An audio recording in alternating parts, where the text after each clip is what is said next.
American Blackshirt Party. Thoughts on Corporatism by Engelbert, Dollfuss. We want to do away with class warfare. We want to accustom our people again to the idea of vocational solidarity, vocational rights and duties. The idea that master and man, the so-called employer and employee, are in opposition to each other must disappear. They must learn that they belong to each other, that they must collaborate harmoniously in human society for their mutual good and for the good of the community as a whole. Anyone who speaks of a state or corporation and thinks that it means an employer's organization, a new political front, misuses the word corporation.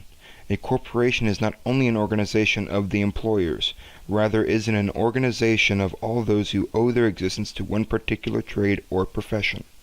Evidently, the corporative idea recognizes the authority of the master in the trade or craft, for it is he who ultimately bears the economic risk. But the conception also requires that the apprentice and the craftsman should be recognized as colleagues and as men, that they ultimately should also be partners in the business. Apprentice and craftsman should have an interest in the thriving condition of the business. For a man, his place of work should be his home once more. For this it is before all things necessary that the employer should feel it his duty to conduct himself as a man, that his fellow workers will feel themselves to be men in their relations with him. From the various trades and callings will be chosen those who are to assist in the public administration. That man will prove to be the best administrator in public life who is most conscientious in the discharge of his own businesses, duties, or office. Each must in the first place enjoy the confidence of his fellow workers, who are in a position to form the best judgment of him. From various groups, the corporations will be formed, and these will act in the federal and provincial administration. The corporative structure does not mean organization of employers, but the representation and cooperation of all those who gain their livelihood in the same calling.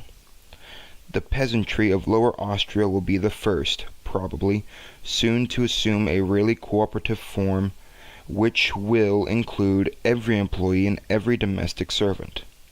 Thus a clear answer will be given to those various groups of workers who are wondering whether they are going to receive any consideration in the new order of things, whether the will come into their own again. Every worker, whatever be his calling, his trade, or his profession, must believe that in the new form of government, which will have nothing in common with demagogical parliamentarism, all workers within their respective vocational groups are called, and must be called, to cooperate and to have a voice in the administration. If we regard men's relations to one another from a purely materialistic point of view, then there can be no quarrel with the statement that life is conditioned and determined by the relation between employer and employed, by the opposition of classes. Men must be brought closer to one another by human contacts and by mutual consideration, so as to make life more worth living for them. Unless we realize that the whole economic structure is intended to serve the interests of men, and that men are closer to each other than they are to things, we shall never make our people a happier one. We want to serve the cause of peace in human society, and I am one of those who believe that the association of men according to their calling, the common task, the common workshop, does more to unite men together than any external or formal bond. Unless we are able to bring masters, men, and apprentices closer to each other as men, unless we are able to convince them that as men they are economically and socially bound up with one another, and that each must have consideration for the others, unless we can make workers feel once more at home in the place where they work, then the formal and legal provisions of the Constitution will remain only on the surface, and we shall have rendered no service whatever to mankind or to our nation. In his own trade or calling, a man will not be a mere cipher.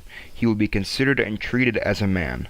The corporative conception gives rights and duties to the master as well as the servant. We must realize that work welds men together. in the peasant's cottage, where after working together during the day farmer and servants sit down together in the evening as a common table, take their soup from a common bowl, and have true vocational solidarity, the corporative conception. And the relation between them is still further ennobled. If, after the day's work is done, they kneel down to say the rosary together, we must arouse again in us this feeling of solidarity. Only thus shall we banish from our people the Marxian idea of a necessary antagonism between the worker and the employer. I hope that the time will come soon when workers and employers will organize social life on vocational lines. We want provision to be made in each trade or calling for libraries, common games, sports, vocal societies, and especially for common recreations in industrial districts. What they call in Italy doppio lavorario should become an institution in this country. Then we shall take not the stirring up of dissension among men that make everybody happy and contented. We shall not only be concerned with material rights and claims, we intend to create a state of things which the worker will have a higher dignity.